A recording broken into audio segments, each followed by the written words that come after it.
Mi nombre es Daniela Herrera y durante los últimos 8 años he vivido con un secreto que ni siquiera mi esposa conoce completamente. Mientras mi familia cree que soy una programadora que juega con computadoras en mi pequeña oficina casera, en realidad soy la fundadora y CEO de Neuraltech Solutions, una empresa de inteligencia artificial que está revolucionando la industria médica. La reunión familiar de este sábado había comenzado como todas las demás. Mi suegra Patricia había preparado su famosa paella mientras los primos debatían sobre fútbol en el jardín. Yo estaba sentada en la terraza de la casa familiar, mi laptop discretamente cerrada a mi lado, cuando mi cuñado Roberto hizo su entrada triunfal. Roberto Mendoza había llegado en su nuevo BMW, estacionándolo estratégicamente donde todos los vecinos pudieran verlo. Como director regional de una importante firma de inversiones, nunca perdía oportunidad de recordar a la familia su éxito financiero. Para él, yo era simplemente la cuñada rara que trabaja desde casa, una perspectiva que había cultivado cuidadosamente durante años. Daniela, todavía jugando con sus computadoras, había preguntado durante la cena del año pasado, su sonrisa condescendiente irritando a mi esposa Carmen. ¿Cuándo va a conseguir un trabajo real? Lo que Roberto no sabía era que mi pequeño hobby había desarrollado un algoritmo de diagnóstico médico que estaba siendo utilizado en más de 200 hospitales a nivel internacional.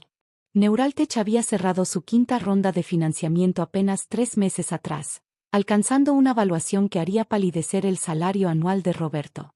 Daniela, mi suegra, se acercó mientras yo revisaba discretamente algunos emails en mi teléfono.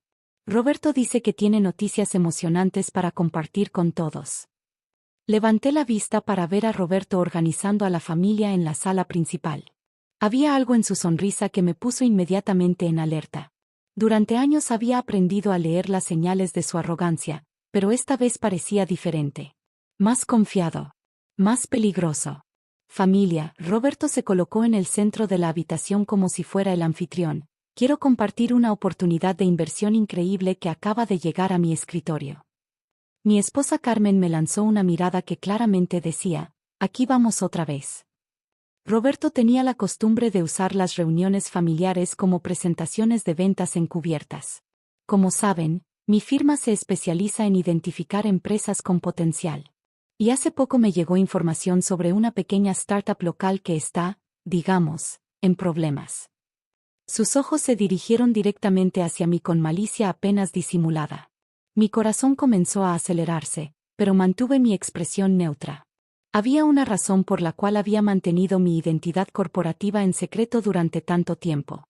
En el mundo de los negocios, especialmente en el sector tecnológico dominado por hombres, había aprendido que a veces era mejor operar desde las sombras.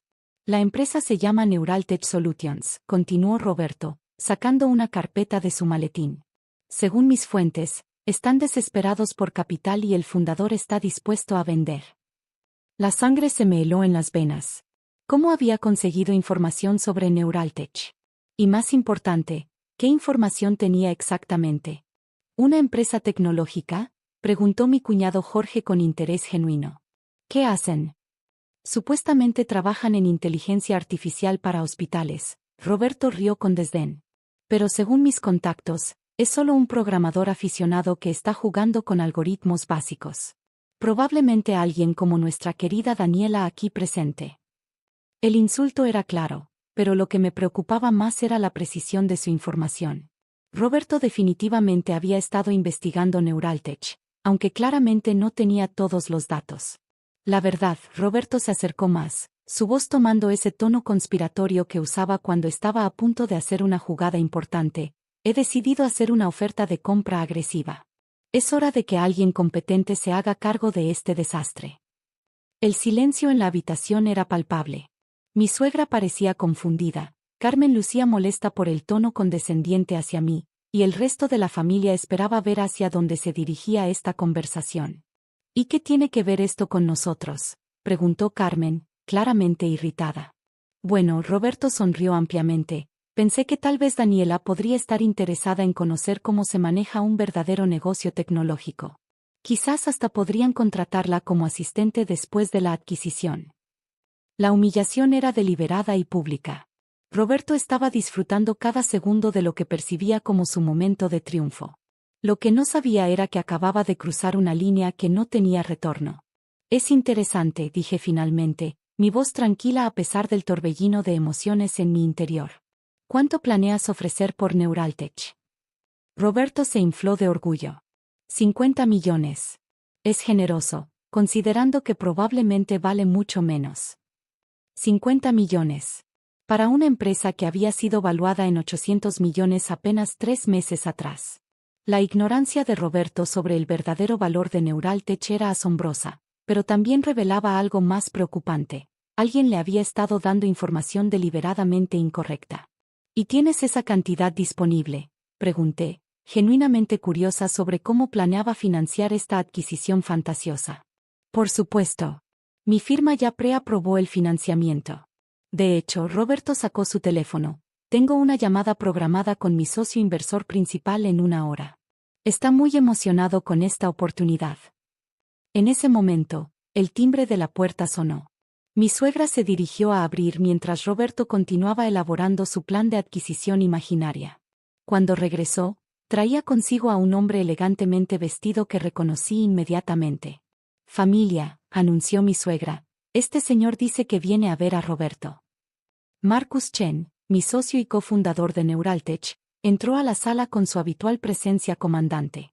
Como ex ejecutivo de Google y uno de los inversores ángel más respetados de Silicon Valley, Marcus irradiaba el tipo de autoridad que hacía que las salas de juntas se quedaran en silencio. Roberto Mendoza, supongo. Marcus extendió su mano hacia mi cuñado, quien se veía momentáneamente confundido pero claramente impresionado por la presencia de Marcus. Sí, ese soy yo. ¿Usted debe ser? Marcus Chen. Soy el socio inversor que mencionaste en nuestra llamada telefónica. Roberto se irguió inmediatamente, transformándose en su modo de vendedor profesional. Señor Chen, qué honor conocerlo en persona. No esperaba que viniera hasta aquí. Bueno, cuando se trata de Neuraltech, prefiero manejar las negociaciones personalmente. Marcus sonrió, pero había algo en sus ojos que me resultaba familiar. Era la misma expresión que ponía cuando estaba a punto de cerrar un trato particularmente complejo. Por supuesto, por supuesto.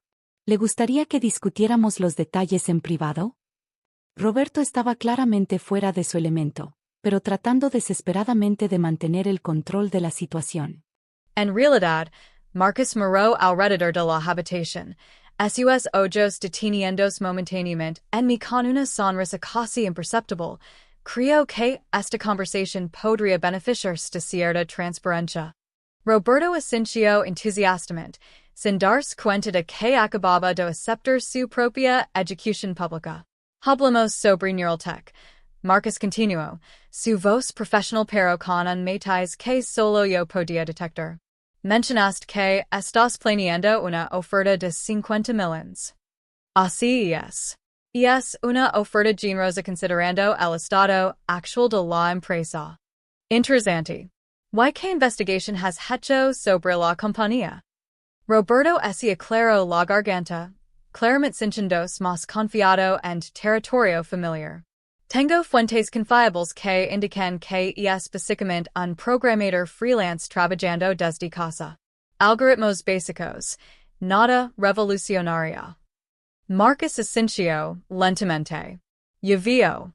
Estas fuentes te informaron sobre los contratos actuales de la empresa. ¿Contratos? Roberto vaciló por primera vez. Los 230 hospitales que actualmente usan nuestro sistema de diagnóstico. O tal vez te mencionaron nuestro acuerdo exclusivo con el sistema de salud de California. No. La confianza de Roberto comenzó a evaporarse visiblemente. Mis fuentes no mencionaron esos detalles específicos. ¿Qué tal nuestra asociación con la FDA para el desarrollo de nuevos protocolos de diagnóstico? O el hecho de que nuestro algoritmo ha reducido los errores de diagnóstico en un 40% en los hospitales donde se implementa? Roberto palideció. La habitación había quedado en completo silencio mientras la familia procesaba que esta conversación había tomado un rumbo completamente inesperado. Señor Chen, Roberto intentó recuperar el control, claramente mis fuentes subestimaron el alcance de la empresa. Estoy dispuesto a ajustar mi oferta. Marcus sonrió, pero no era una sonrisa amigable. Oh, me temo que hay un malentendido fundamental aquí, Roberto. ¿Malentendido? Veras, Neuraltech no está en venta. De hecho, acabamos de completar nuestra quinta ronda de financiamiento con una valuación de $800 million. El impacto de estas palabras resonó por la habitación como una explosión. Roberto se quedó con la boca abierta, claramente luchando por procesar la magnitud de lo que acababa de escuchar. Pero mis fuentes dijeron. Tus fuentes estaban mal informadas. Muy mal informadas. Marcus hizo una pausa dramática. Hay algo más que deberías saber. Roberto esperó, su rostro una máscara de confusión y creciente pánico. Marcus se giró hacia mí, su sonrisa ahora genuinamente cálida. Roberto, me gustaría presentarte a mi socio y cofundadora, la CEO de Neuraltech Solutions. Por un momento, el tiempo se detuvo. Roberto me miró, luego a Marcus, luego de vuelta a mí, su cerebro claramente luchando por conectar los puntos. Que, su voz salió como un susurro ahogado. Me puse de pie lentamente, disfrutando cada segundo de la expresión de shock absoluto en el rostro de Roberto. Marcus, gracias por venir. Espero que el vuelo desde San Francisco no haya sido muy complicado. Por supuesto, Daniela. No me perdería esto por nada del mundo. La habitación estalló en un caos de voces confusas. Carmen me miraba con una mezcla de orgullo y asombro, mi suegra parecía estar en shock, y el resto de la familia murmuraba entre ellos tratando de entender que acababa de pasar. Esto es imposible. Roberto finalmente encontró su voz. Tú solo trabajas desde casa con computadoras. Tienes razón, sonre. Trabajo desde casa. Dirijo una empresa de $800 million desde mi oficina casera. Resulta que en el mundo de la tecnología, la ubicación física es irrelevante cuando estás revolucionando la medicina global. Marcus sacó su tablet y proyectó algunos documentos en la pantalla del televisor familiar. Roberto, ya que estás tan interesado en acquisitions, quizás te interese saber que Neuraltech está considerando comprar algunas firmas de inversión más pequeñas para diversificar nuestro portafolio. Roberto se dijo caer en una silla, su rostro perdiendo todo color. No entiendo cómo. ¿Cómo no sabías? Complete su pregunta. ¿Por qué nunca te molestaste en investigar realmente? Asumes que porque trabajo desde casa y porque soy mujer, automáticamente debía ser menos capaz que tú.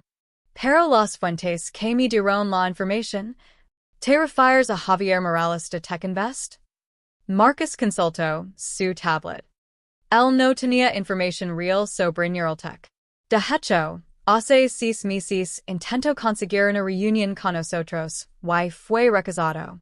Parece que decidió vengarse difundiendo información falsa. La realización golpeó a Roberto como un martillo.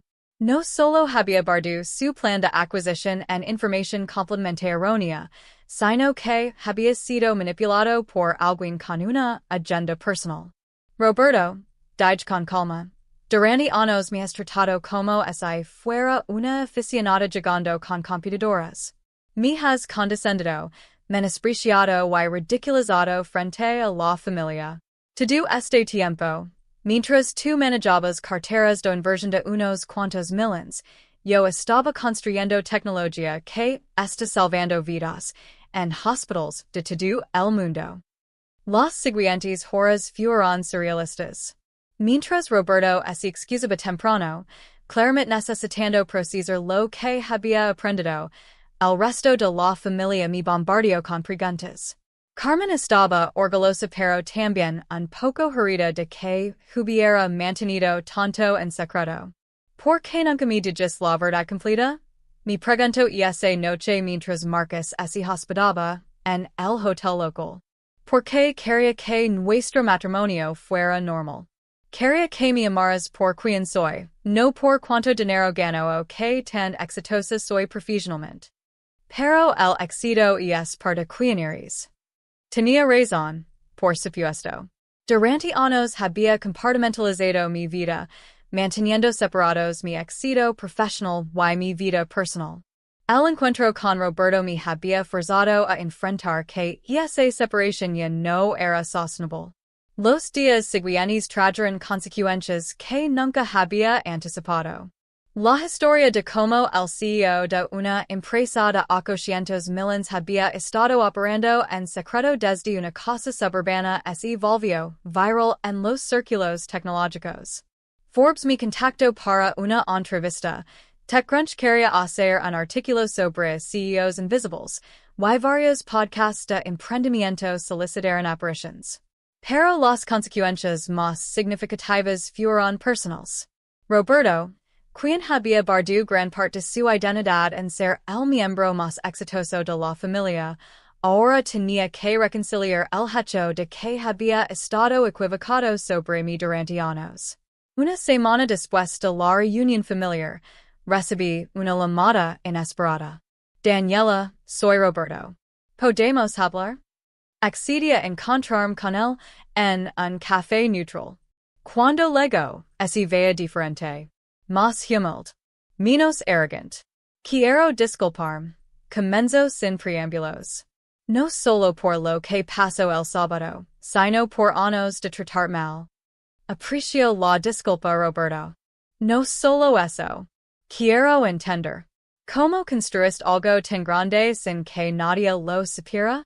Lo explico sobre los años de trabajo nocturno, las reuniones virtuales con inversores en diferentes zonas horarias, las decisiones estratégicas de mantener un perfil bajo para evitar el escrutinio de género que enfrentan muchas mujeres CEO en tecnología. Nunca pense. Se detuvo. Nunca considera que tal vez no conoce toda la historia. Roberto, en el mundo de los negocios, las apariencias pueden ser engañosas. El poder real a menudo opera silenciosamente. 3 meses después, algo inesperado sucedió. Roberto se acercó a mí con una propuesta.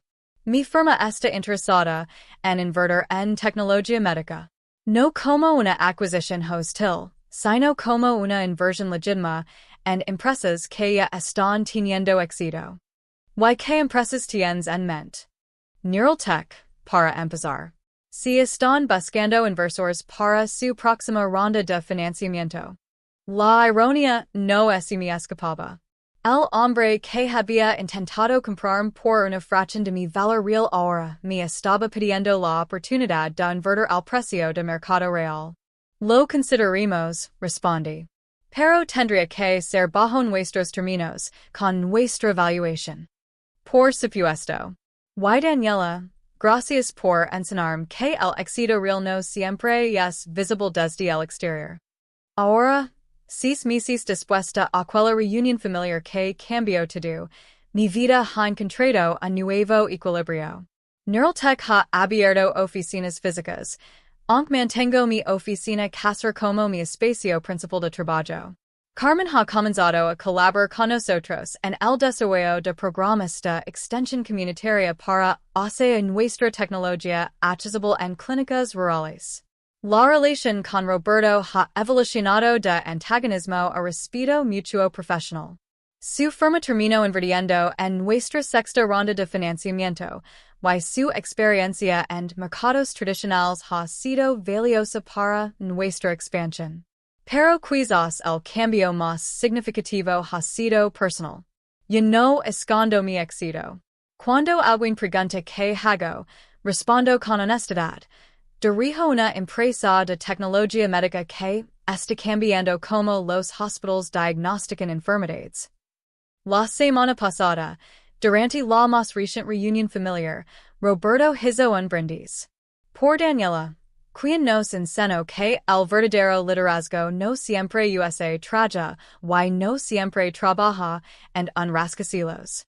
Mientras él mi copa, Pence en aquel día cuando Roberto había anunciado su plan de comprar mi fracasada startup. Su arrogancia había sido el catalizador que finalmente me forzó a dejar las sombras y abrazar públicamente el éxito que había construido en privado. A veces las mayores traiciones nos llevan a nuestras mayores victorias. Roberto había intentado humillarme públicamente, pero en su lugar había creado el momento perfecto para que el mundo conociera la verdad sobre quién era realmente. Y esa verdad resultó ser mucho más poderosa de lo que cualquiera de nosotros había imaginado.